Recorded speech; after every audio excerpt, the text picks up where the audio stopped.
guys, welcome to Y2 Max exercise 1.1 first sum. Find the adjoint of the following அப்படினு உங்களுக்கு மூணு subdivision கொடுத்திருக்காங்க. First subdivision -3 4 6 2 இதுதான் வந்து கொடுத்திருக்காங்க. இப்போ வந்து இது வந்து ரெண்டு ரோ ரெண்டு காலம் இருக்கு. அப்ப நம்ம என்ன பண்ணிக்கலாம்? adjoint கண்டுபிடிக்க adjoint A which is equal to இது ரெண்டையும் மாத்தி எழுதிக்கலாம்.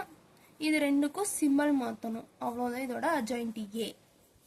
Next second subdivision. Second subdivision நம்மளுக்கு வந்து 3 row 3 columns இருக்கு. அப்ப நம்ம வந்து இதல adjoint A கண்டுபிடிக்க first வந்து cofactor கண்டுபிடிக்கணும். cofactor கண்டுபிடிக்க இந்த center number first அதுக்கு அடுத்து இது அதுக்கு அடுத்து இப்படி. அப்புறம் இதோட center number 7 2 3 3 1 2. அப்புறம் இந்த இடத்துல இருக்கறத இங்க தூக்கி அப்படியே எழுதணும் 4 7 3. அப்புறம் இந்த ரோவை தூக்கி கீழ எழுதணும் 4 1 3 4. இத இப்படி மல்டிபிள் பண்ணி எழுதணும். இப்படி எழுதுனீங்கன்னா உங்களுக்கு என்ன ஆன்சர் வரும்?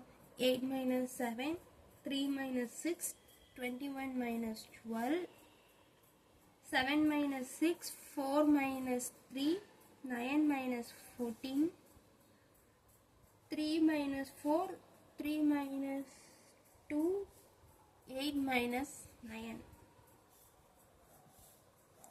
இதை சிம்பிளிஃபை பண்ணா உங்களுக்கு என்ன ஆன்சர் வரும்? 1 - 3 9 1 1 - 5 -1 1 -1. இது வந்து கோஃபேக்டர். adjoint A கண்டுபிடிக்க அதை வந்து டிரான்ஸ்போஸ் பண்ணி எழுதணும் இல்லையா? இதை வந்து டிரான்ஸ்போஸ் பண்ணா 1 1 -1 -3 1 1 9 -5 -1. இதான் வந்து செகண்ட் சப்டிவிஷனோட ஆன்சர். தேர்ட் சப்டிவிஷன் இங்க வந்து 1/3 சொல்லி ஒரு மேட்ரிக்ஸ் கொடுத்திருக்காங்க. ஃபர்ஸ்ட் நம்ம வந்து adjoint A என்னன்னு கண்டுபிடிச்சு அதுக்கு அடுத்து அந்த 1/3 என்ன பண்றதுன்னு சொல்லி பார்க்கலாம். இதுக்கு வந்து ஃபர்ஸ்ட் வந்து கோஃபேக்டர் நீங்க கண்டுபிடிக்கணும். கோஃபேக்டர் கண்டுபிடிச்சீங்கன்னா உங்களுக்கு என்ன வரும்? 1 2 -2 -2 2 1 2 1 2. இங்க வந்து 1 -2 2 இங்க இருக்கிறது அப்படியே எழுதணும். இப்போ இந்த ரோவை கீழே எழுதணும் 1 2 -2 1.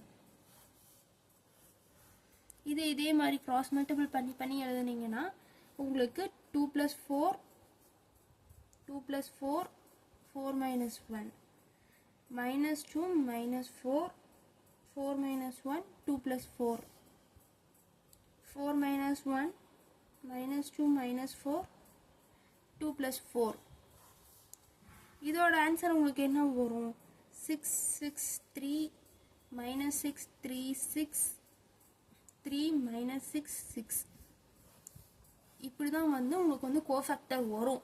இதுக்கு முன்னாடி நம்மளுக்கு எல்லா இடத்துலயும் என்ன இருக்கு? 1/3 அப்படின்ற ஒரு இது வந்து இருக்கு. அப்ப இதை வந்து 3ஆல இதை கொண்டு வந்து உள்ள மல்டிபிள் பண்ணும்போது உங்களுக்கு 6/3 6/3 3/3 அந்த மாதிரி வரும். அப்ப இதை நம்ம எப்படி எழுதிக்கலாம்? டிவைட் பண்ணி எழுதுனீங்கன்னா 2 2 1 -2 1 2 1 -2 2 இப்படி கிடைக்கும். இது வந்து கோஃபேக்டர் தான். இதுக்கு அடுத்து நம்ம adjoint A கண்டுபிடிக்க இதை வந்து நம்ம டிரான்ஸ்போஸ் பண்ணி எழுதணும். அப்போ 2 -2 1 2 1 -2 1 2 2. இதுதான் வந்து இதோட ஆன்சர். நீங்க வந்து இந்த இடத்துல இந்த 1/3 வந்து சப்ஸ்டிட்யூட் பண்ணணும்ன்றது கிடையாது. இந்த இதை டிரான்ஸ்போஸ் பண்ணிட்டு adjoint Aல கூட வந்து நீங்க இந்த 1/3 சப்ஸ்டிட்யூட் பண்ணி ஆன்சர் கண்டுபிடிச்சுக்கலாம். நீங்க எப்படி பண்ணாலும் அதுக்கு வந்து ஒரே ஆன்சர் தான் வரும். தேங்க்யூ.